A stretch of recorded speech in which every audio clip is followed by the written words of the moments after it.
আসসালামু আলাইকুম। এইচপি টেকের আরেকটি নতুন লেসনে আপনাদেরকে স্বাগতম। আজকে আমরা শিখব কিভাবে এক্সেলে এডিট করতে হয়, কিভাবে অ্যাবসোলিউট কি ইউজ করতে হয়, কিভাবে গো টু কি করতে হয়। এই তিনটা ফাংশনকে নিয়ে আমরা আলোচনা করব। প্রথমে দেখেন আমরা এখানে একটা অ্যাজাম্পশন করলাম যে কিছু প্রোডাক্ট দেওয়া আছে, কিছু ইউনিট প্রাইস দেওয়া আছে, কিছু ইউনিট দেওয়া আছে। আমাকে এখানে প্রথমে বের করতে হবে টোটাল কস্ট। এটা আমরা সবাই জানি কিভাবে করব। এখানে ইকুয়াল সাইন দেওয়ার পরে এই প্রাইসের ঘরে ক্লিক করব, দেন ইনটু শিফট 8, দেন ইউনিট। এরপরে এখানে এন্টার প্রেস করলে এইটা কপি হয়ে গেল। আমরা জানি কিভাবে ইনক্রিজ এবং ডিক্রিজ ডেসিমেল করতে। আমরা ইনক্রিজ ডেসিমেল 2 ঘর করে নিলাম। এবার আমরা কপি করে দিচ্ছি, অটোমেটিক ফর্মুলা কপি হয়ে গেল। তারপরে আমরা টোটাল কস্টটা বের করব। টোটাল কস্টটা বের করার জন্য আমরা একটা ফর্মুলা জানি, অথবা এখান থেকে অটো সাম দিলেও ফর্মুলাটা বের হয়ে গেল। দেখেন এখানে আমরা টিক মার্ক দিয়ে এন্টার দিলেই আমাদের টোটাল বের হয়ে গেল। এখন আমায় করতে হবে, আমাকে বলা হচ্ছে যে প্রত্যেকটা কস্ট, টোটাল কস্টের কত পার্সেন্টেজ। তাহলে আমরা এটার ফর্মুলা ইউজ করতে জানি। যেমন আমরা যদি এটা ইউজ করি ইকুয়াল, দেন 757.50 ডিভাইডেড, দেন 2035, দেন ইনটু 100, দেন এন্টার। এখানে আমি যদি ডিক্রিজ করতে চাই আমার ইচ্ছা মতো আমি এখানে ডিক্রিজ করে নিলাম,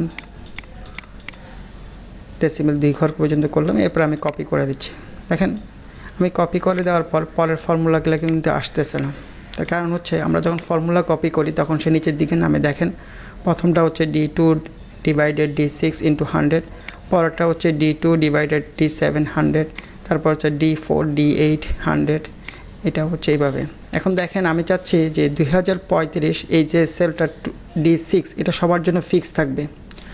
যখন কোনো একটা সেলকে ফিক্সড রেখে বাকি সেলগুলোকে চেঞ্জ করতে হয় তখন আমাকে অ্যাবসোলিউটকে ইউজ করতে হয়। যেমন আমরা এই ফাংশনটাকে এখন এডিট করব। আমরা কিবোর্ড থেকে F2 প্রেস করব। F2 প্রেস করার দেখেন ফর্মুলাটা আবার এখানে চলে আসলো। এখন আমরা করলাম কি, এই যে D6 এর পরে গিয়ে আমরা কিবোর্ড থেকে F4 দিলাম। F4টাকে বলে অ্যাবসোলিউট কি। আমরা কিবোর্ড থেকে F4 প্রেস করলাম। দেখেন F4 প্রেস করার সঙ্গে সঙ্গে আমার এই D6 সেলের D এর পাশে একটা ডলার সাইন এবং 6 এর পাশে একটা ডলার সাইন চলে আসলো। তার মানে এই সেলটা ফিক্সড হয়ে গেল। এখন আমি এন্টার প্রেস করে যদি ফর্মুলাটা কপি করে দিই, দেখেন আমার রেজাল্টগুলো অটোমেটিকলি বের হয়ে যাচ্ছে। কীভাবে বের হচ্ছে দেখেন, প্রথমটা লেখা আছে D2 ভাগ D6, তারপরটা হচ্ছে D3 ভাগ D6, তারপরটা হচ্ছে D4 ভাগ D6। এখন দেখেন D6টা চেঞ্জ হচ্ছে না, আমার পাশের সেলগুলো চেঞ্জ হচ্ছে। যে এটা যেটা সেল চেঞ্জ হওয়া দরকার সেটা চেঞ্জ হচ্ছে, কিন্তু এই জিনিসটার সেল চেঞ্জ হচ্ছে না।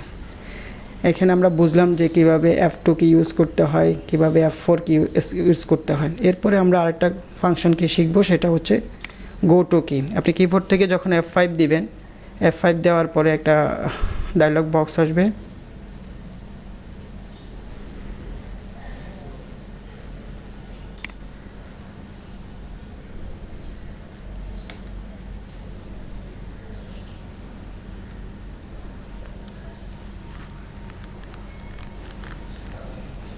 কিবোর্ড থেকে F5 দিলে একটা ডায়লগ বক্স আসবে।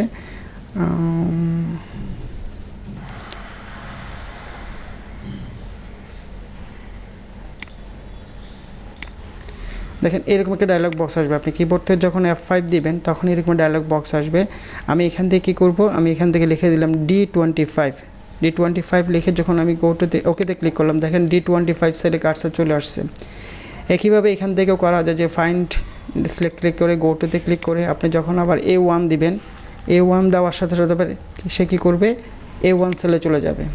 তাহলে ভিউয়ার্স আজকে আমরা শিখলাম F2 এডিট কি, অ্যাবসোলিউট কি F4 এবং গো টু কি হচ্ছে F5। আজকে এখান পর্যন্ত সবাইকে ধন্যবাদ।